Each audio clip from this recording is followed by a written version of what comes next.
In fact, that the entire teaching of Buddha can be summed up into one single line: to tame this mind of ours. In Tibetan you say Rang is Sem. Rang means oneself, Sem is mind, Ndul is to subjugate, to tame or transform or conquer. It doesn't say conquer somebody else's mind, your mind. See, that thing locally, act globally. Very much. Is that clear? Very much. To tame, you see, really is the main thing is to tame, to transform and conquer the mind of ours. Because you see, mind is the root of everything. Is the creator of happiness and the creator of suffering. It's sometimes in the teachings, Tibetan teachings, is called the universal ordering principle. Mind is the universal ordering principle. Tibetan, Kungi Gyalpo. Universal ordering principle. Creator of happiness, creator of suffering, and creator of what we call samsara, and creator of what we call nirvana is the mind. In fact, I know some of you know what samsara is, but there's a very good, simple definition for those who do not know. Is that the samsara is a cycle of existence of birth and death, characterized by suffering and determined by harmful actions, harmful emotions, and our actions that come. Basically, because of ignorance, negative emotions, negative actions result in suffering, is what samsara is. As Shantideva so wonderfully put it, he said, though longing to be happy in their ignorance, though longing to be happy in their ignorance, they destroy their own happiness as if it was the worst enemy. Though they wish to get rid of suffering, yet they run headlong towards suffering. Poor beings. Our aim and our action go contrary. We want happiness, but we do everything that brings about suffering. That's samsara. Whereas nirvana is literally the state of beyond suffering and sorrow. It can be said to be the state of Buddhahood.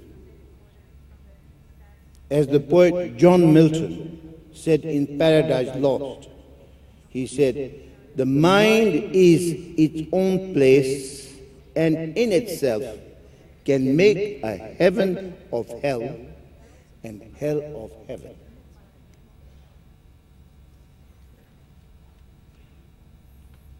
So first of all, you see, happiness does not exist objectively. We know that. Otherwise, most of us have bought it already. It is subject to one's experience.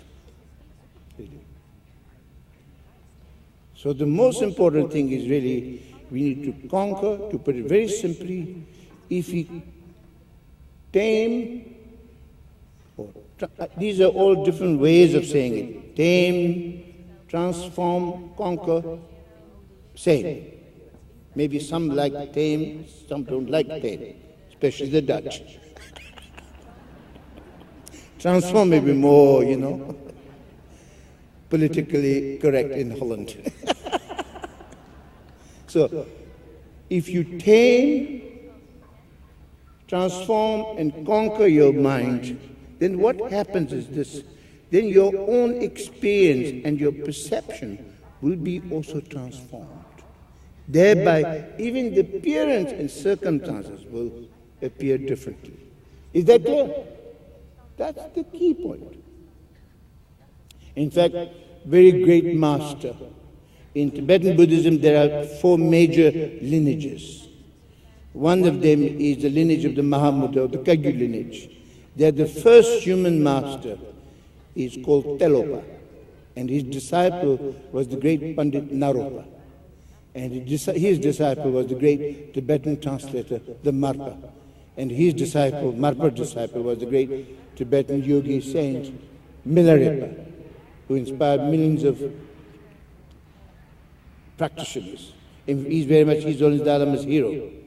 Now when Telopa in his heart advice, he said to Naropa, he said, "Who now am machin zimbet, son, it's not the appearances that bind us, that imprison us. It's our grasping.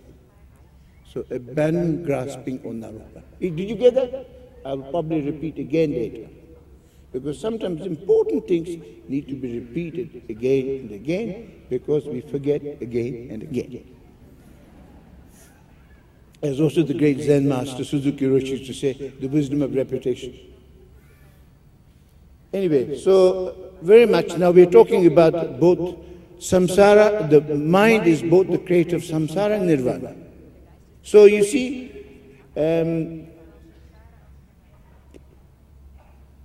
so since mind is the creator of both samsara and nirvana, so what is the position of mind that creates samsara? What is the state of mind that brings about nirvana? As the great masters, you see, in the kind of both Dzogchen, which is the teaching of great perfection, and the Mahamudra, the great masters. Some of my masters, they would say, it's wonderful. Sometimes when I first heard this, it really brought me goose pimples, you know? You know goose pimples? You feel really so inspired. They would say, samsara is mind turned outwardly, lost in its projection. Whereas nirvana is mind turned inwardly, recognizing his nature. Did you hear that?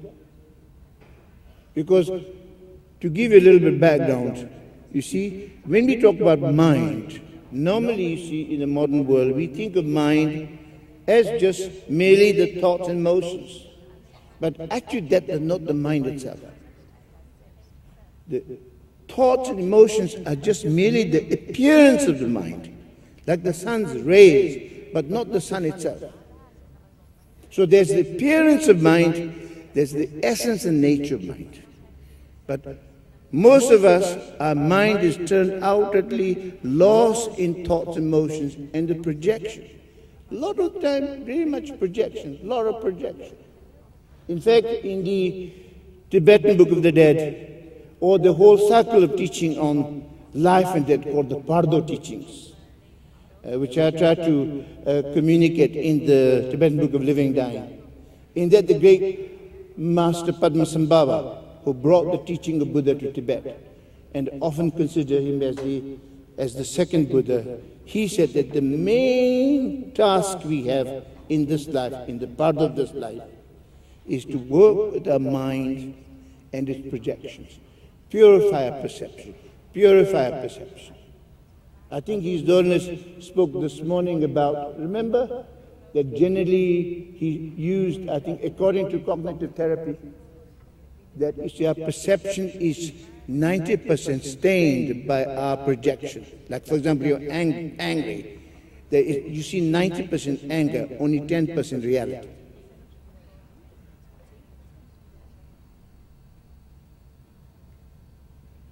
So you see, that's the projection. That means projection. I mean, you know, there's so much projection, so much story here. Completely useless. Stories. Stories, stories, which can make us go crazy. And mind is incredible. Is mind, if you really know how to use your mind, it's the most wonderful thing. But if you do not know how to use it, it's a nightmare. So you see, whole thing about teaching Buddha is how to work with the mind, transform the mind. In that samsara is mind turned outwardly, lost in its projection. Nirvana is mind turned inwardly, recognizing its true nature. As the great master used to say, it is not outwardly looking, but inwardly seeing. Not outwardly looking, but inwardly seeing. In fact, remember when I talk about the two aspects of mind, the appearance aspect of mind, and the essence and nature of mind, His Holiness always talked about as appearance and reality. Reality is connected with the nature of mind. And then the more the appearances, the ones are the thoughts, emotions, and projections. You understand? So that is what we need to purify. Samsara is mind turned outwardly, lost in its projection. Nirvana is mind turned inwardly, recognizing in nature. There's a wonderful saying by also the great master Padmasambhava. He said, don't seek to investigate the root of phenomena, but investigate the root of mind. Once the root of mind has been found, you will know one thing, yet all is thereby freed or dissolved. But if the root of mind you fail to find, you will know everything but nothing understand.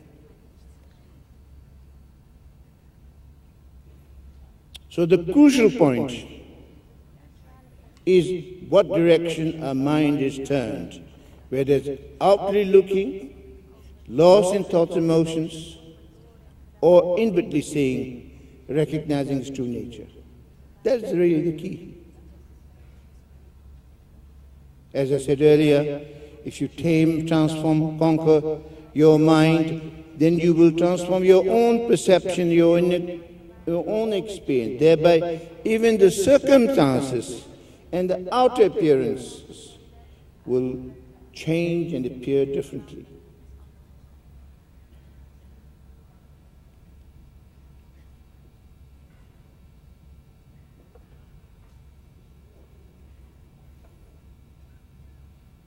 Because mind in its true nature, the essence of mind is pure, like a crystal, like a mirror.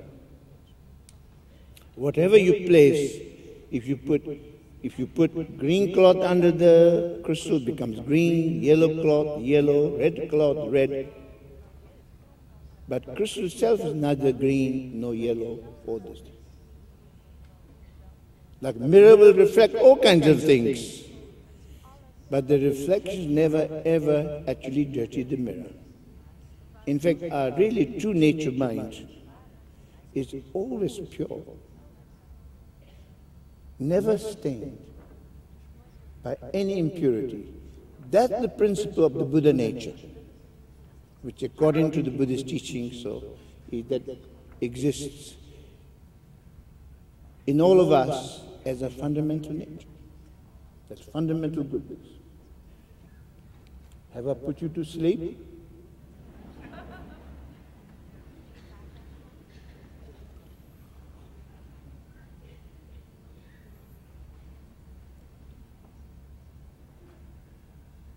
So, on the deeper level, our mind is always pure and pristine, like the crystal. But on the relative level, as Buddha said, we are what we think. All that we are rise with the thoughts. With the thoughts, we make the world. Speak or act with impure mind, and trouble will follow you as the wheel follows the ox that draws the cart.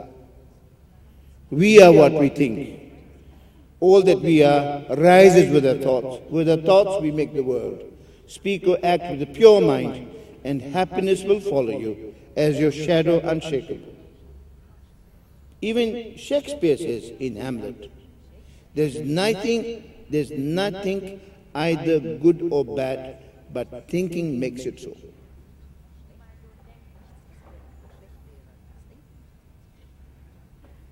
But the problem is with us that we are everywhere, we are scattered everywhere, and nobody's at home.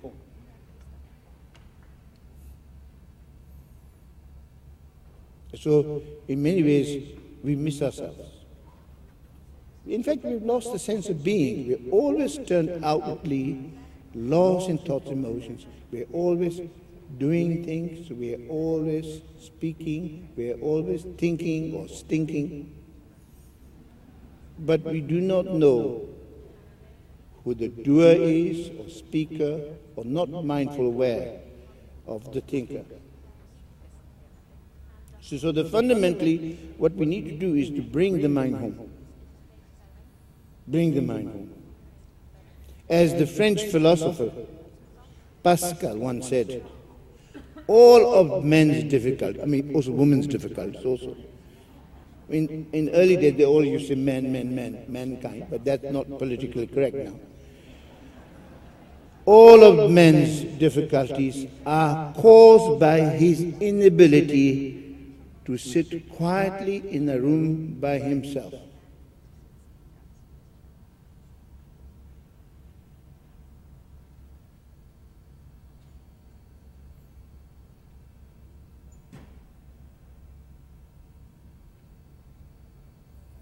As we said earlier, our minds are turned outwardly, lost in thoughts, emotions, so much so that we have lost the sense of a real or a true being, or who we really are.